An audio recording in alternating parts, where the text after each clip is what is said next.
오늘 제 설교 제목이 항상 기도하되 낙심하지 말라 이 제목이거든요. 항상 기도하되 낙심하지 말라. 저를 한번 따라하실까요? 항상 기도하되 낙심하지 말라. 항상 기도하되 낙심하지 말라. 한 번만 더 해보실까요? 항상 기도하되 낙심하지 말라. 항상 기도하되 낙심하지 말라. 네. 요즘 날씨 며칠 전에 비 오긴 왔지만 오늘 날씨 너무 좋지 않습니까? 와, 사계절 중에 진짜 이 시즌이 얼마 안 되잖아요. 요 날씨가 너무 좋잖아요. 진짜 베스트 시즌. 가장 기도하기 좋은 시간. 네. 이런 시간 되면 막 기도가 막 하고 싶잖아요. 막 하나님을 더 만나고 싶고, 기도하고 싶은 시즌 아닙니까? 그래서 제가 먼저 시 한 편을 읽어드리겠습니다. 가을의 기도. 가을에는 기도하게 하소서. 낙엽들이 지는 때를 기다려 내게 주신 겸허한 모국으로 나를 채우소서. 가을에는 사랑하게 하소서. 오직 한 사람을 택하게 하소서. 가장 아름다운 열매를 위하여 이 비옥한 시간을 가꾸게 하소서. 가을에는 홀로 있게 하소서. 나의 영혼 굽이치는 바다와 백합의 골짜기를 지나 마른 나뭇가지 위에 다다른 까마귀 같이. 우리 학교 다닐 때 국어책에 나오던 김현성 시인의 가을의 기도 아닙니까? 신앙을 가지신 분들은 꼭 이맘때만 되면 이 시를 꼭 기억하고 왠지 모르게 가을에는 기도하게 하소서. 이 구절 때문에 그래서 오늘 제 설교도 기도에 관한 내용이거든요. 여러분, 제가 기도를 생각하면서 두 가지 개념을 생각했어요. 첫 번째는 기도란 뭘까? 두 번째는 그럼 기도는 어떻게 해야 되는 것이지? 이 두 가지 개념을 제가 생각했거든요.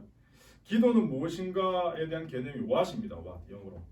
두 번째, 기도는 어떻게 해야 되는가? 이게 how거든요. how. 사실 여러분, 기도 몰라서 안 하는 게 아니잖아요. 기도 다 알거든요. 얼마나 중요한지, 심지어 기도 어떻게 하는지 그래도 대충 안다고요. 근데 문제는 기도를 안 한다는 거죠. 기도를 안 하고 산다는 거죠. 쉽게 말해서 기도의 우선순위가 내 삶에 없다는 거죠. 오늘 우리 삶을 이렇게 가만히 돌아보면 하지 마라 그래도 자기 하고 싶은 건 다 하고 삽니다. 자기 관심 있는 분야는 어떻게든 합니다. 인간의 그 본능이거든요. 그런데 기도는 내 인생의 관심사나 내 인생의 우선순위에 없다는 거죠. 그렇지 않으세요? 그러다가 일 터지면 아이고 큰일 났다 싶으니까 이제 하나님 앞에 막 가서 붙드는 거죠. 이게 맨날 땜빵하는 인생, 땜질하는 인생이거든요. 수리형 인생. 그런데 미리미리 사고 터지지 않았을 때 하나님께 엎드리고 나가는 이 정병 인생이 있거든요. 저는 정병 인생으로 살아가는 가장 큰 지름길은 바로 기도하는 인생이라고 생각합니다. 저는 고등학교 3학년 때 예수님을 이제 인격적으로 영접했거든요. 남들 같으면 입시 공부하느라 정신이 없었을 텐데 저는 그때 어쨌든 예수님을 만났습니다. 제가 다닌 교회는 정통 우리 통합적 보수 장로교회였는데 그런데 그럼에도 불구하고 그때는 80년대니까 막 기도가 뜨겁고 은사가 막 열려있는 그 교회들은 모였다 막 철야기도하고 통성기도 그렇게 하는 그런 기도였거든요. 그런 교회였거든요. 저도 처음부터 배운 기도가 통성기도였습니다. 아마 제가 신앙생활 처음 할 때 조용 침묵하는 기도 스타일을 배웠으면 지금까지 그렇게 갔을 텐데 배울 때 처음 그렇게 배웠으니까 그냥 그렇게 간 거죠. 고등학교 3학년 당시에 제 고등부가 열심히 특심이었거든요.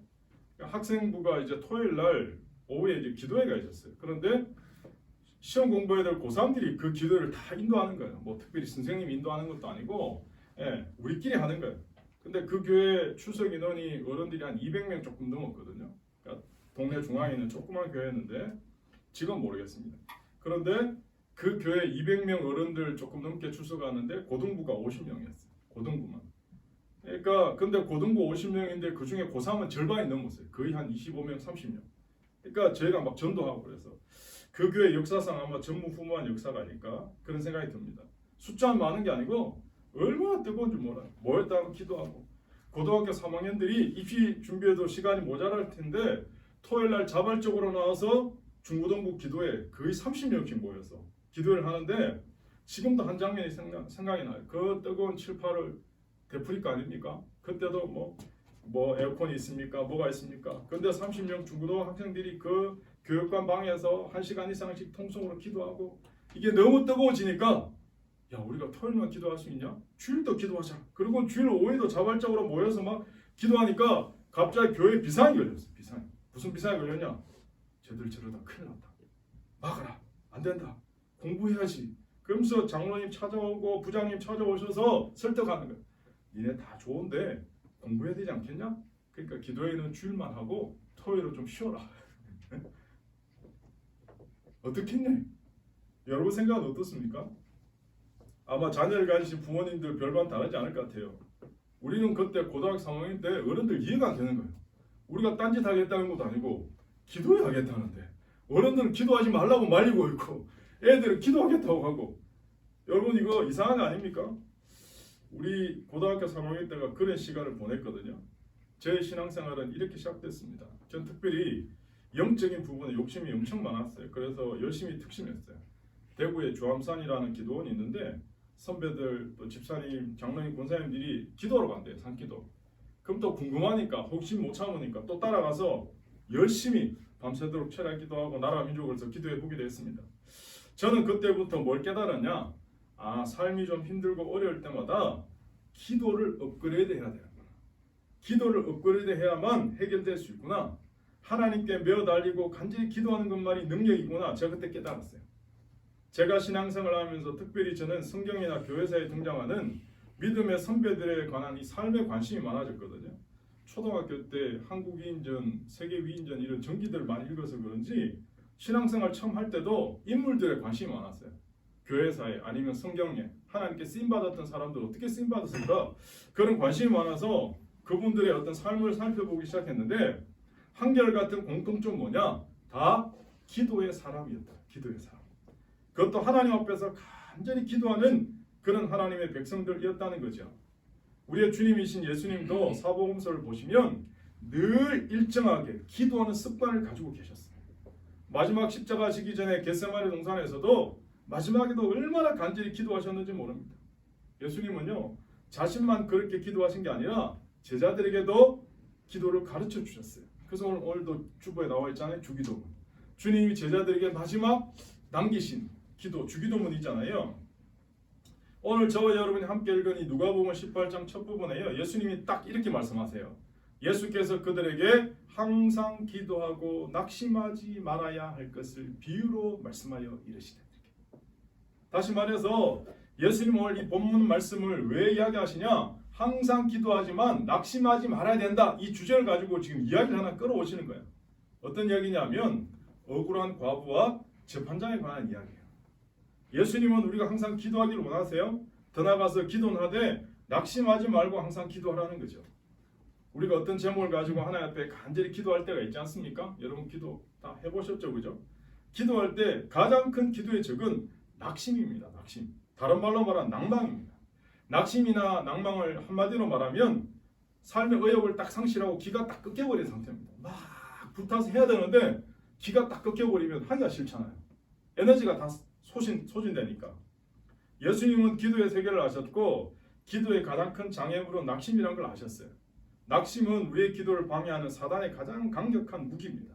그래서 낙심을 극복하는 길은 간절히 기도하는 거거든요.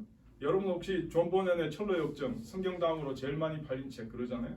철로역정 읽어보셨는지 모르겠지만 철로역정의 맨 처음에 등장하는 크리스찬이 이 신앙의 도성을 향해서 가는데 제일 먼저 시험이 뭐냐? 늪에 빠진 이야기인데 그 늪이 바로 낙심이에요. 낙심이란 늪이. 그러니까 신앙생활에도 제일 먼저 딱 등장하는 게 낙심이거든요. 여러분 예수님은 항상 기도하신 분이셨어요. 이 땅에 계시는 동안 항상 기도하셨고 지금 하늘에서도 승천하셨어도 우리를 위해서 항상 기도하고 계십니다. 히브리서 7장 25절에 보면 그러므로 자기를 힘입어 하나님께 나가는 자들을 온전히 구원하실 수 있으니 이는 그가 항상 살아서 저희를 위하여 간구하신다 이렇게 말씀하셨어요. 예수님은 오늘 저와 여러분에서 기도하고 계신다는 거죠. 그래서 예수님도 항상 기도하셨기 때문에 우리들에게 항상 기도할 수 있는 비결을 좀 가르쳐 주기를 원하셨던 것 같아요. 예수님은 오늘 본문을 통해 항상 기도하되 낭망하지 말아야 될 이유를 지금 이야기하십니다. 다시 말씀드리지만 특별히 불의한 재판관과 억울한 과부의 비유를 들어서 지금 말씀하시거든요. 그게 오늘 본문의 이제 내용입니다. 예수님은 아주 대조적인 두 사람을 비유로 들고 계시는데 한 사람은 하나님을 두려워하지 않고 사람을 무시하는 재판관이에요. 요즘 우리나라에 이런 재판관들이 있는지 모르겠지만 어쨌든 하나님을 두려워하지 않고 사람을 무시하는 재판관. 한 사람은 너무나 가슴에 원한 맺힌 과부. 여러분 과부가 된 것도 서러운데 원한 맺힌 일까지 겹쳐있는 정말 가련하고 불쌍한 여인입니다. 본문에 보시면 한두 번 찾아간 게 아니에요. 자주 찾아가서 원한 풀어달라고 간청합니다. 그런데 하나님을 두려워하지 않고 사람을 무시하는 재판관이요, 이 과부의 간청에 못 이겨서 그 원한을 풀어줬다는 거예요. 근데 5절에 보시면 이렇게 표현하거든요. 이 과부가 나를 번거롭게 하니, 번거롭게 했다는 건요, 쉽게 말하면 귀찮게 합니다. 귀찮게 하니까 그렇지 않으면 늘 와서 나를 괴롭게 하리라. 재판관이요, 이 과부가 불쌍해서, 아니면 이 과부가 측은해서, 이 과부의 이 간청함이 너무 갸륵해서 도와준 게 아니고, 들어준 게 아니고 귀찮아서, 안 들어주면 와서 계속 또 쪼를 거니까. 예수님은 지금 이 말씀하시는데, 이 말씀이 비유거든요. 비유. 그러나 그 당시 이 말씀 듣는 모든 사람들이 다 생생하게 느낄 수 있는 그 당시에 일어났던 현실적인 비유입니다. 예수님은 지금 이 비유를 통해서 말씀하고 싶으신 건 결국 간절히 기도하는 능력입니다. 악한 재판관도 간청하는 과부에게 두 손을 들었던 것처럼, 그렇다면 선하시고 의로우신 하나님 우리 아버지께서 밤낮 택하신 하나님 백성들이 부르짖어 기도할 때 들어주지 않으시겠느냐, 지금 그 이야기 하시는 거예요. 그래서 6절에 보시면 주께서 또 이르시되, 불의한 재판장이 말한 것을 어떻게 해요? 들으라. 예. 그러면서 7절에 하물며 라고 예수님 말씀하시거든요. 여러분, 예수님은 특별히 간절히 기도하는 걸 너무 좋아하셨습니다. 그래서 우리에게 기도를 가르쳐 주기를 원하셨죠. 우리 인생의 위기는 또 다른 귀의 창출의 순간임을 여러분 알아야 됩니다. 과부는요, 고독하고 외로운 존재입니다. 과부에게는 남편을 잃은 상실의 아픔이 또 있습니다. 더 나아가서 그 시대의 과부가 된다는 건 아무것도 기댈 벽이 없는, 의지할 곳이 없는 절망감이 있다는 거예요. 과부가 되었다는 것은 인생의 위기를 맞이했다는 의미거든요.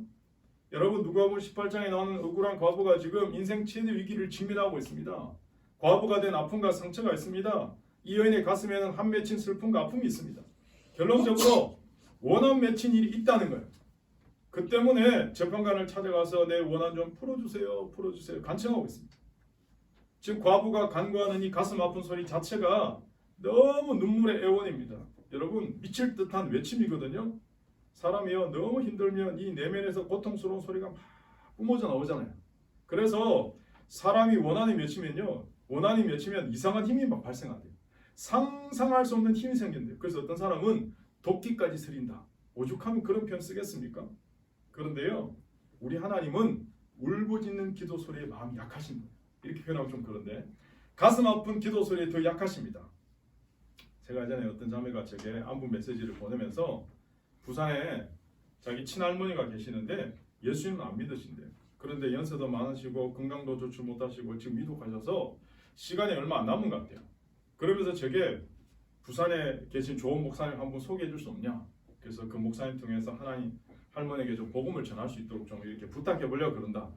마치 그게 저보고 좀 내려와 달라 이런 이야기로 들렸지만, 그래서 제가 다시 이야기했어요. 세상에서 할머니를 제일 사랑하는 사람이 누구겠냐? 그랬더니만 이 친구가 자기 엄마랑 자기를. 제가 그래서 이렇게 또 답을 보냈죠. 하나님은 목사의 기도나 목사의 전도보다 그 사람을 가장 사랑하는 사람의 기도와 전도를 더 잘 들어주신다, 이렇게 이야기했거든요. 여러분, 그래서 부모님의 기도가 그렇게 능력 있는 이유가 있어요. 어떤 능력 있는 은사 있는 목사의 기도보다 부모님의 기도가 가장 능력이 있어요. 왜? 그 자식을 가장 사랑하는 분입니다. 결국 여러분, 믿음, 소망, 사랑 이 세 가지는 항상 있을 것인데 그 중에 제일은 뭐라고요? 사랑이에요. 사랑. 그래서 사랑이 능력이에요. 오늘 아마 여러분도 이 가슴 아픈 이 과부의 소리를 이해하실 수 있을 겁니다. 이 재판장도 과부를 동정하고, 다시 말씀드리지만 불쌍히 여겼다기보다는 이 여인의 간청하는 간구에 그냥 두 손 든 거죠. 어쩌면 이 여인의 승리는 기도의 승리였습니다. 간구의 승리였습니다. 그래서 위기를 기회로 바꿀 수 있는 길은 여러분 기도입니다. 기도. 위기가 우리로 하여금 간절히 기도할 수 있도록, 여러분, 그럴 때 위기는 오히려 우리에게 축복이 되는 거죠. 그래서 여러분, 위기가 다가올 때마다 기도의 기회를 한번 만들어 보시길 바랍니다. 간절히 기도하는 기회로 만드실 때 여러분 승리할 수 있습니다. 오늘 우리 모든 그리스도인의 실패는 기도의 실패입니다. 더 나아가서 그리스도인의 승리는 기도의 승리죠. 그래서 기도는 위기를 기회로, 실패를 승리로 변화시킬 수 있는 능력입니다. 아직 우리가 기도할 수 있다는 것은 아직 낭망할 때가 아닌 거죠. 기도할 수 있다는 게 아직 절망할 때가 아닙니다. 기도할 수 있다면 아직 희망이 있다는 거죠. 왜냐하면 전능하신 하나님, 의로우신 하나님이 우리의 원한을 풀어주실 거기 때문에 그렇습니다.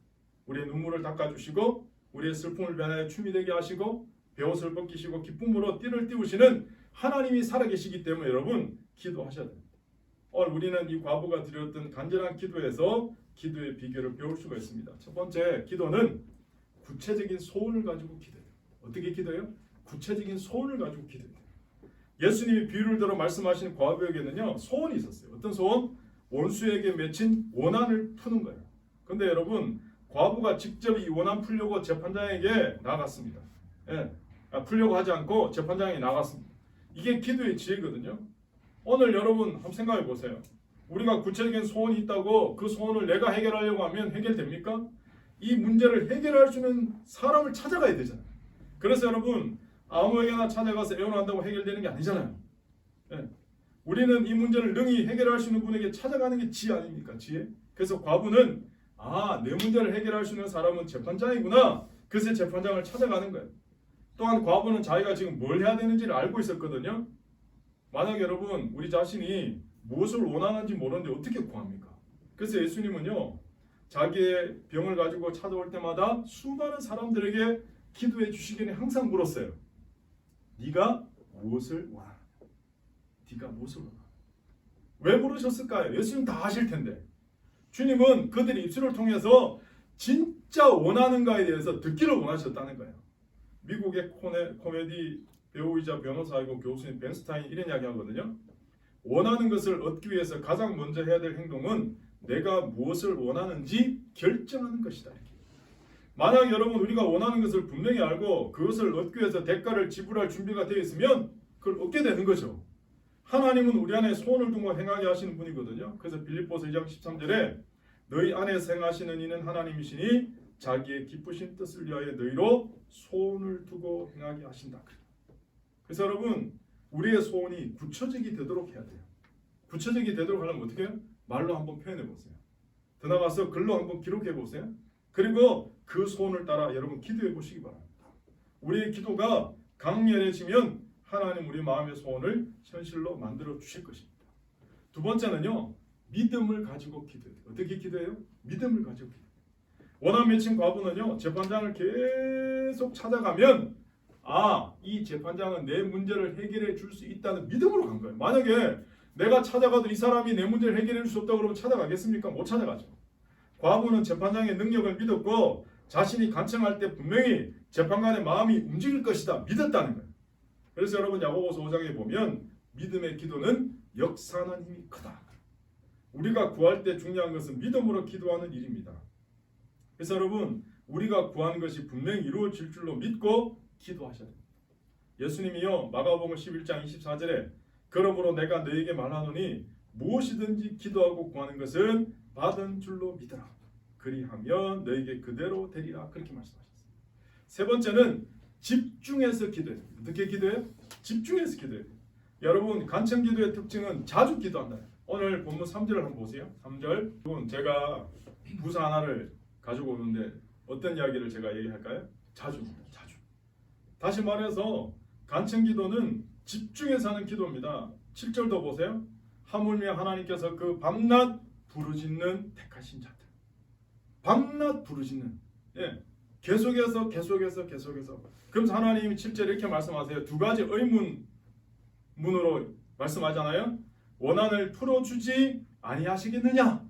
그 말은 무슨 말이에요? 원한을 풀어주신다는 거죠. 두 번째는 그들에게 오래 참으시겠느냐? 그 말은 뭐예요? 오래 참지 않고 응답하신다. 그 이야기 지금 의문문으로 지금 물으시는 거 아니에요? 여러분 여기서 밤낮 부르짖는 택하신 자들의 원한이거든요. 여러분 지금까지 신앙생활 하시면서 아니면 삶에 여러 가지 어려움이 있을 때 밤이고 낮이고 하나님께 매달려 기도해 보신 적 있습니까? 밤낮 부르짖어 기도해 한번 해보십시오. 그럼 그 기도가 어떤 결과를 가져오는지 여러분 경험해 보셔야 오늘 목사님 설교한 설교가 이거구나 이해가 되는 거예요. 기도도 안 해봤는데 어떻게 이해가 되겠습니까? 해보고 내가 체험해야 진짜 하나님 응답하시네, 살아계시네, 역사하시네 그렇게 되는 거 아닙니까? 여러분 집중하고 기도하려면 중요한 게요. 선택하고 결단해야 돼요. 인생을 승리할 수 있는 비결은 두 단어에 담겼다. 어떤 목사님 말씀하시더라고요. 그 두 단어는 선택과 집중이에요. 선택의 힘은 얼마나 원하느냐에 달려 있거든요. 원래 이 선택하다는 이 라틴어는 원래 잘라내다라는 뜻에서 나와요. 선택하다가. 다시 말해서 하나의 선택을 남겨두고 나머지 대안들을 다 가지쳐내는 거예요. 다 잘라내는 거예요. 그래야지 여러분 집중하는 거예요. 많은 것을 얻으려고 하지 말고 한 가지라도 확실하게 집중하는 거죠. 오늘 마찬가지로 우리가 다 잘할 수는 없잖아요. 한 가지에 집중하면 한 가지만 확실하게 얻을 수 있는 겁니다. 그래서 여러분 집중 기도의 장점은 원하는 결과가 나올 때까지 최대한 에너지를 집중할 수 있다는 거죠. 여러분 기도는 생각과도 같거든요. 한 번의 생각은 별 힘이 없어요. 그래서 여러분 계속 생각하면요, 이 에너지가 모아지거든요. 이 에너지가 모아지면 거대한 자력과도 같아요. 그래서 이게 현실화시킬 때 모든 자원들이 자석에 달라붙는 것처럼 생각을 집중할 때 들어오는 거예요. 지혜가 떠오르는 거예요. 그래서 여러분 한 번의 기도는 별 힘이 없을지 모르지만 집중하고 반복해서 기도할 때 놀라운 능력이 나타난다는 거죠.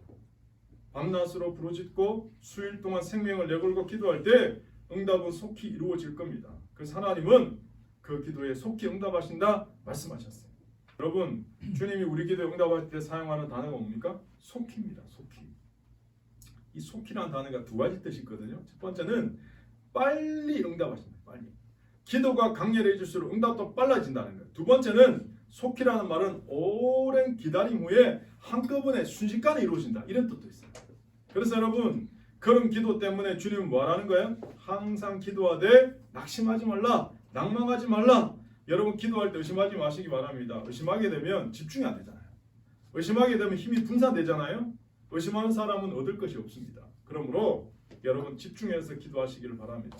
네 번째는 포기하지 않고 끝까지 기도합니다. 포기하지 않고 끝까지. 원한 맺힌 과부는요, 자신의 원한을 풀어달라고 불의한 재판장에 찾아 간청하잖아요. 이 과부의 간청하는 것은 기도였습니다. 포기하지 않는 기도만큼 강렬한 기도는 없습니다. 여러분 그래서 일을 이루는 사람과 이루지 못한 사람의 차이가 바로 여기 있는 거죠.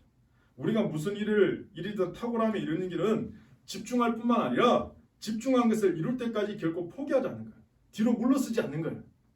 이번 항저우 아시안게임에서 아시죠? 그 롤러스케이트 그죠? 우와 만세 이겼다 이런 뒤에서 발 내밀어 갖고 0.01초인가 0.03초. 재밌는 건요. 그 선수가 이번에 대만 전국 체육대회 나가서 똑같은 일을 당했어요. 야 너무 재밌더라고 그 기사 보면서. 이 사람이 대만 전국 체육대회 나가서 우리로 지금 전국 체전 나가서 똑같이 롤러스케이트 하다가 마지막에 와 이겼다 그러는데 다른 선수가 발 내밀어 갖고 그 선수가 0.03초 차이로 그 선수가 이겨버렸어요. 그 인터뷰 나왔더라고요. 제가 그거 보면서 야 어떻게 며칠 지났다고 벌써 그걸 고생 까먹고 인간이 그렇구나. 제가 그걸 보면서 그걸 느꼈어요. 자기는 끝까지 포기하지 않고 끝까지 하면 되겠다 생각해서 메달 땄다고 생각했는데 본인도 결국 똑같은 일을 당했잖아요. 그러므로 여러분 끝까지 포기하지 않고 뒤로 물러서지 않고 집중하는 거 대단히 중요하다는 거죠. 그래서 여러분 인생에서 승리한 사람들의 고백 중에 하나는 성공하기 바로 직전이 가장 고통스럽다. 새벽 동투기 전이 가장 어두운 것처럼 승리하기 직전이 가장 어둡고 침울한 시간이었다는 거죠. 그런데 대부분의 사람들은 거기서 포기하잖아요. 소수의 사람들만 그 자리를 지키고 조금 더 전진하고 조금 더 기도하고 조금 더 기다리는 거죠. 그래서 성공의 언덕에 올라가는 것입니다. 우리의 가정을 위해서, 자녀를 위해서, 우리의 부모를 위해서, 열방을 구원하기 위해서 제가 아까 말씀드렸던 것처럼 정말 같은 민족이지만 아직까지 그렇게 고통받는 우리 북한 주민들을 위해서, 탈북자들을 위해서 여러분 그렇게 간절히 기도할 때 하나님이 역사하실 줄 믿습니다. 기도가 강렬해지는 방법은 함께 모여서 기도하는 거거든요. 함께 모여서 기도할 때 역사가 일어납니다. 마가다락방에 120명이 마음을 같이 해서 합심해서 기도할 때 하나님 역사가 일어났습니다. 마태복음 18장 18절에서 20절에 보면 이렇게 말씀하시거든요. 진실로 너에게 이르노니 무엇이든지 너희가 땅에서 매면 하늘에서도 맬 것이요 무엇이든지 땅에서 풀면 하늘에서도 풀리리라. 진실로 다시 너에게 이르노니 너희 중에 두 사람이 이 땅에서 합심하여 무엇이든지 구하면 하늘에 계신 내 아버지께서 그들을 위하여 이루게 하시리라. 두세 사람이 내 이름으로 모인 곳에는 나도 그들 중에 있느니라. 우리는요 혼자서 기도할 수 있죠. 혼자서 간절히 간청하며 기도할 수 있죠. 그러나 연합된 기도에는요 마치 거대한 원자력 발전소와 같다. 연합된 간청 기도는 엄청난 폭발력을 지니는 거예요. 오늘 예배 시간에 특별히 마음에 소원이 없으신 분들 오늘 이 한 해가 지나가기 전에 이 정말 기도하기 너무 좋은 요즘 같은 날씨에 하나님 앞에 마음의 소원을 한번 품어 오시기 바랍니다. 여러분의 간절한 기도 소리를 주님 반드시 응답하시고 들으실 줄로 믿습니다. 저 오늘 예배하는 여러분 모두가 정말 하나님 앞에서 기도하셔서 기도의 용장들이 다 되시기를 축복합니다. 그러려면 첫 번째 구체적인 소원을 가지고 기도하셔야 됩니다. 두 번째 믿음으로 기도하셔야 됩니다. 세 번째 집중해서 기도하셔야 됩니다. 마지막 네 번째는 결코 포기하지 않고 끝까지 간절히 기도하심으로 하나님의 뜻을 이루고 승리하신 여러분의 가정, 우리 교회가 되기를 예수님의 이름으로 축복합니다. 다시 말씀드리지만 기도하기 너무 좋은 이 가을에, 이 결실의 계절에 기도로 승리하는 여러분 되시기를 다시 한번 예수님 이름으로 축복합니다.